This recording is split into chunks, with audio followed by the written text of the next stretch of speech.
The best island in the Pacific.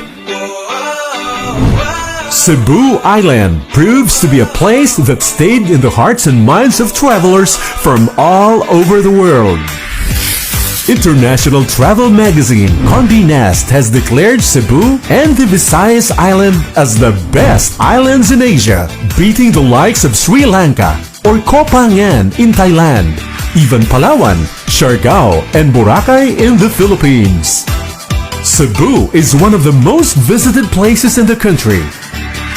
In 2019, the Philippine Tourism and Statistics showed that Cebu accounts to more than 20% in both domestic and international tourist arrivals in the country. This is even higher in the previous years. Cebu contributes to more than 50% of the 50 billion tourism industry in the region. Mactan Cebu International Airport, which is the second busiest airport in the country, caters to almost 600 international flights and 1,500 domestic flights every week.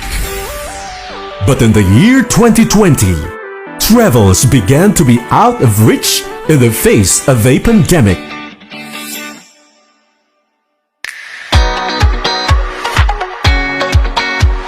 Cebu Island enjoys the prestige of being a top tourist hub in the country. Its 44 towns and 6 cities have so much to offer. Boal Town, for example, is a diving haven for the past 40 years. There's also the whale shark watching and paragliding in Uslob, canyoneering adventure in Alegria, scenic forests in Mantalungon, and the gushing walls of waterfalls in Kawasan in Badian and Mantayupan in Barili. Up north, San Remigio has established itself to be a perfect beach getaway with its long stretch of shoreline. Further north is Bantayan Island, an oasis for beach bops. Malapascua Island, which is famous for its treasure sharks and abundant marine life, is also a fantastic dive destination, as well as Nalusuan off the southern coast in Mactan Island.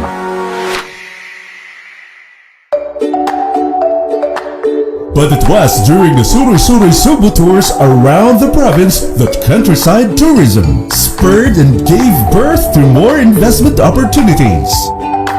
The last Suri-Suri Cebu held in January 2020 was the Northern Escapade. It was the biggest Suri-Suri group yet, with 600 participants in 6 bus loads.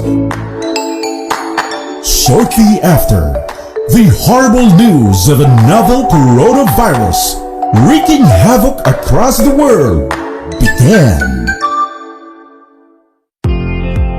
As government's response to the pandemic, lockdowns were implemented, travels were banned, businesses closed, farmers had no one to deliver their fresh produce, fishermen hung their nets and paddles, resorts could no longer pay their employees. Months went by, everyone suffered, but the officials of the Cebu provincial government, whose foresight is more encompassing than their fear of the pandemic, refused to be defeated. Last August, when restrictions were eased, Governor Gwendolyn Garcia was the first in the country to decide to slowly open up tourism and encouraged local travels. Cebuanos got to know their own island again and experience the bliss and adventure Cebu offers. Governor Garcia signed executive orders that reopened the popular tourism activities. The EO also put in place the safety protocols and guidelines to be followed by every establishment who will be catering to people, anchoring on science and technology, alongside traditional methods and health regimen to boost the immune system. Cebu re-emerged as the new health and wellness destination. All guests are to be offered healthy welcome drinks such as calamansi juice and ginger turmeric tea. All establishments must sterilize their facilities. safety gears and equipment using ultraviolet germicidal light, which is scientifically recognized to neutralize viruses and bacteria.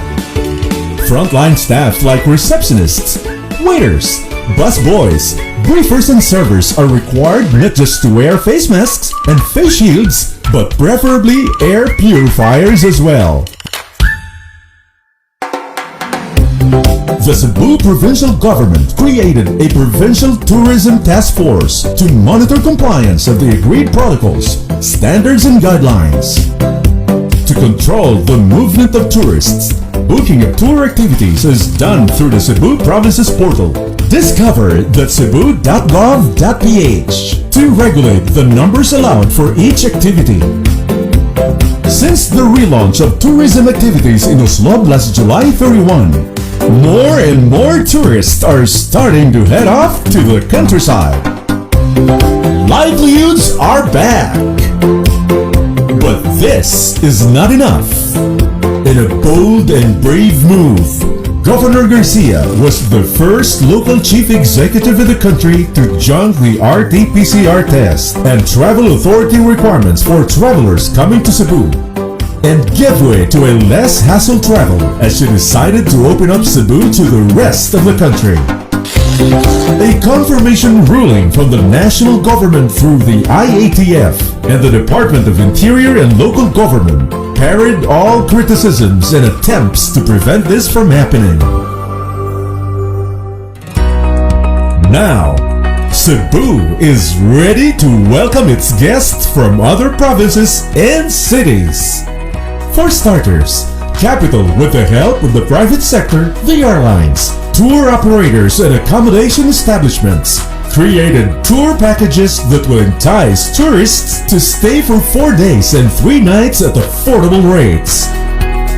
Locals and guests from across the country can now take a break and de-stress from the horrors of the past year and soak in the beauty and serenity of the island. With this collaboration between the government and the private sector, this premier province in the country and the best island in the Pacific will show to the rest of the country and the world that Cebu and the Cebuanos are now moving on and moving forward.